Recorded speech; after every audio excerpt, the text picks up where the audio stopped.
అరే సాయిగా మొన్న ఆంటీని గోకినామంట కదా, ఆంటీ ప్రెగ్నెంట్ అంట. లంజోడుగా ఏం మాట్లాడుతున్నావురా? అడ్రస్ చెప్పమంటుంది మామ. నీకు దండం పెడతావా? నీకు కాలు పట్టుకుంటా. నా అడ్రస్ చెప్పకు. మాయ నన్ను ఇంట్లోకి వెళ్ళి ఎలా దించదు. ఆంటీ మాటలు వింటే నేనే టెంప్ట్ అవుతున్నా. 2 బీర్లు కొనిస్తా అన్నది, 2,000 ఇస్తా అన్నది. మొడ్డల బీర్లు మామ.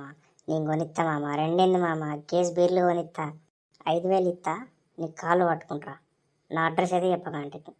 గిసొంటి లత్కురి పని చేసినట్టే మా అవ్వ అప్పాల పుల్లతో కాలుతుంది, మా అయ్య బెల్ట్తో ఊరు పెడతాడు, ఇంట్లో ఎలా తింటాడు. సరే మామ, నువ్వు ఇంతగానో బతిలాడుతున్నావు కదా, కేసు బీర్లు అంటున్నావు, 5,000 అంటున్నావు. నా మనసు కరిగిపోయింది. దోస్తాను మామ, దోస్తాను కోసం పానం ఇస్తా. రా మామ, వచ్చి కేసు బీర్లు తాగు, ఇంకేమన్నా తాగు మామ, ఇంకేమన్నా తీసుకో. ఆఖరికి ఆంటీని నమ్మినా పర్లేదు కానీ దోస్తుగాలని నమ్మద్దు. టైం చూసి ఇట్లా దెబ్బ ఎత్తారు. సర్వం దెంగి తిన్నావు కదరా, ఇలా ఆంటీ వంక చూసి నాకాడ పైసలు దెంగినావు. చిల్లు మామ, నీ బీర్లు నాకు చాలు మామ. కేసు పైసలు ఎందుకు మామ, ఇవాళ ఉంటాయి రేపు పోతాయి. దోస్తాను ముఖ్యం, దోస్తాను కోసం ప్రాణం ఇస్తా. మోడల దోస్తాను కనబడుతుంది. ఆంటీని ఎక్కినప్పుడు హెల్మెట్ వాడాలి.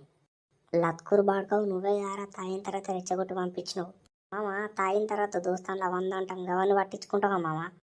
ఆదుగా నా జీవితం మొడ్డగొడబోదు. అందుకేరా నువ్వు నా లైఫ్లోకి వచ్చినావు. నీకు ఎట్లా సిగ్గులేదు మామ? లపాకి దగ్గరికి పోయేటప్పుడు హెల్మెట్ వాడాలి అని తెలియదా? టీవీలో యాడ్స్ ఇస్తారు తెలియదా? యాడ్ తీసి నీ కిందికి వెళ్ళి ఊడ్చుతా మామ. ఆంటీ ఇంటికి అత్త మాత్రం మస్తు మజా అనిపించింది మామ. ఓ బాడకావు, దాని మొగుడు దుబాయ్లో ఉన్నాడు. వాడు రేపు వస్తాడంట. పుసుక్కని ఇట్లా అయితే ప్రెగ్నెంట్ అని తెలిసిందనుకో, నన్ను ఎక్కుతాడు కిందికి వెళ్ళిపోయేదాకా. దాని మొగుడు అకౌంట్లో పారేమని చెప్పు దాన్ని. గదినికి ఎందుకు భయపడుతున్నావు? దాంట్లో దొరికిందంటే బట్ట కలిపి మీద ఎత్తారు ఆడళ్ళు. ఏమనుకుంటున్నావు? మనం గాంధాన్ని కూడా మనమే వేసినా అంటారు. పోయి స్టేషన్లో కూర్చుందనుకో, నాది రాస్తారు. అర్థమైందా? టెన్షన్ పోయిందిరా తాగిన తర్వాత. మామ నెడమకన్ను కొట్టుకుంటుందిరా, ఏదో తేడా అయ్యేటట్టుందిరా. కొంపతి శాంతి ఇక్కడికి రాదు కదరా. సాయి నేను ప్రెగ్నెంట్ సాయి. దండం పెడితే బాగా నన్ను వదిలే ఆంటీ. నా మొగుడు అత్తుండు, నేను ప్రెగ్నెంట్ అని తెలుస్తాను, ఇంటికి వెళ్ళకూడతాడు. నేను నీ దగ్గరికి అత్త సాయి. ఏమో నా అకౌంట్లో నా అకౌంట్లో ఎత్తున్నావా సాయి? నేమి నొట్టు సాయి. నువ్వు తప్ప ఈ కడుపులో పెరుగుతున్న బిడ్డకు ఎవరు కారణం కాదు, నువ్వే సాయి. నువ్వు పెద్ద లపాకి అంటారు కదా, కాళ్ళు నాకు తెలుసు. లంచోడక గుర్రం ఎక్కినప్పుడు తెలియదారా? నీకు తెలియదా గిట్లా అవుతుందని? మన సాయి అని కోఆపరేట్ చేసిన నువ్వు ఇట్లా చేస్తే నేను స్టేషన్కి పోయి కంప్లైంట్ పెట్టి ఉరేసుకొని చెత్త సాయి నీ పేరు వినా. సచ్చి ఏం సాధిద్దాం అనుకుంటున్నా? నన్ను చంపుదాం అనుకుంటున్నావా?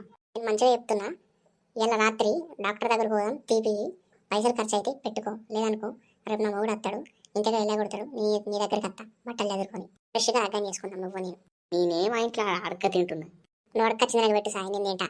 కాళ్ళు పట్టుకుంటా ఆంటీ, నన్ను వదిలేయ ఆంటీ. పెళ్ళి కావాల్సిన వాళ్ళు ఆంటీ, నాకు పిల్లని కూడా ఇయ్యరా ఆంటీ. నువ్వు ఏవాటి నన్ను చేసేటప్పుడు తెలియదు ఇట్లా అవుతుందని. నీ దండం పెడతా అంటే నీ కాళ్ళు పట్టుకున్నా కదా అంటే ప్లీజ్ నన్ను వదిలేయ. సరే నాకు 20,000 పంపి, నేను పోతా. అంటే ఇదంతా వేసింది పైసల కోసమా? పైసలు కొట్టి నేను పోతా. వచ్చినాయి చూసుకో. ఓకే బాయ్ బకరా, బాయ్ బాయ్.